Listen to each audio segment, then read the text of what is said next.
Fahaly-miarabantsika tsirairay avindray atratra ity zoma maraina fa 5 volana septambra ity. Manona fahasoavan'ny tompo aminay ihany koa ho anao izay manaraka tsy tapaka ny fanasan'ny ten'Andriamanitra eto. Irina tokoa izany mba hitondra vokatsoa ny fiainantsika.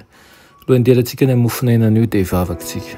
Ry Tompo Andriamanitra, tolotra ianao ny deran'ny laza, ny anja sy ny voninahitra. Misaotra anao izahay satria tsy avelanao irery fa nomenao anjara indray amin'ity anio ity.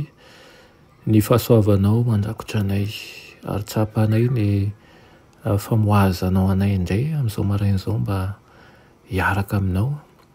Indinka ny tenao eto izahay. Angataka aminao aloha dia ny amelanao ny heloka sy ny fahotanay tsirairay avy eto satria tsy mendrika anao izahay. Dia hifandray aminao izahay. Dia azo hery afa aminao ihany koa. Ka okiana hiteny manoloana anay ka ny fotoana izay ho raisina iny io anie hitondra vokatsoa tokoa aminaran'i Jesosy. Amen.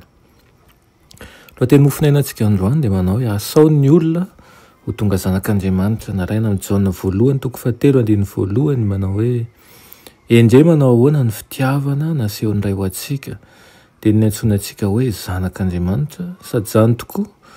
Koa noho izany dia tsy mahalala antsika izao tontolo izao satria tsy nahalala azy izy. Amen.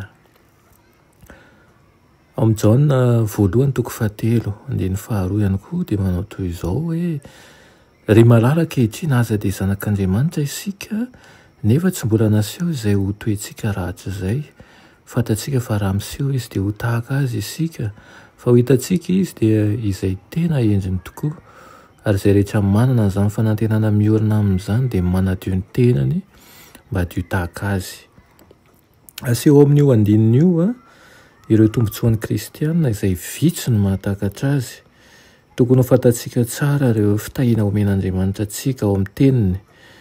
Nanome toky antsika izy ny amin'ny izay ataony ho antsika ary izay rehetra nampanantenainy dia tanteraka noho ny fanatitra nataon'i Kristy ho antsika. Nanambara ilay mahatonga antsika ho zanaka lahy, zanaka vavin'Andriamanitra i Jaona mpanao batisa. Manao hoe izay rehetra nandray azy dia nomeny hery ho tonga zanak'Andriamanitra dia izay mino ny anarany. Tsy zavatra azontsika vidiana ny mahazanak'Andriamanitra izay mandray an'i Kristy ho mpamonjy ny tenany manokana ihany nomena hery ho tonga zanaka lahy, zanaka vavin'Andriamanitra. Tsy hainy mpanota tao amin'ny herin'ny tenany ny miala amin'ny fahotana. Hery ambony lavitra noho ny antenany no ilain'izy ireo vao tanteraka izany. Dia hoy Jaona milaza izany manao hoe indro ny zanak'Andriamanitra izay manaisotra ny fahotana izao tontolo izao. Kristy irery ihany no manana hery mahadio ny fo izay mitady famelan-keloka sy fankasitrahana dia tsy afaka ilaza fa tsy ny hoe tsy misy azony tanoka tolotra anao ny mifikitra amin'ny hazo fijalianao no azoko atao. Azo famelan-keloka izay rehetra manatona an'i Jesosy ampinoana.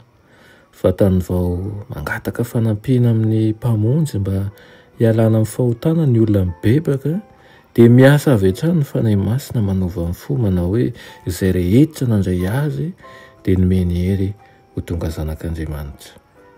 Farany dia izao tsarovy, tsy tokony hanetsika antsika hiasa bebe kokoa ary ve izany zavatra izany dia isika izay miezaka maneho ny fanantenana raketin'ny filazantsara amin'ireo mbola ao anatin'ny aizan'ny fahadisoana ary tokony hanosika antsika indrindrandrindra andeha tahaka ny mahazanak'Andriamanitra antsika ka hizara amin'ny fahasoavany amin'ny rehetra manodidina antsika. Engane izany ho tanteraka amin'ny fiainantsika tsirairay avy ka azo hery isika fa efa nandray an'i Kristy. Amen. Ry Tompo Andriamanitra io mbola misaotra anao izahay ny amin'izany teninao izany. Tarito izay amin'ny lalana tsara ary aoka izay hitady ny fahamarinana avy aminao rery ihany ka hanokana fotoana mihitsy mba ahafahanay mifankazatra aminao sy mahalala bebe kokoa ny amin'ny mahazanaka ho anay. Aminaran'i Jesosy. Amen.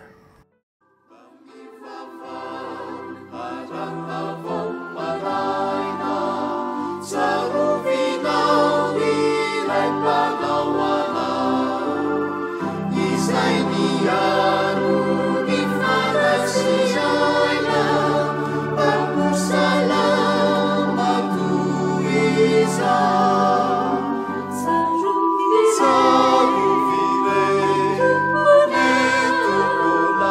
Sapiaro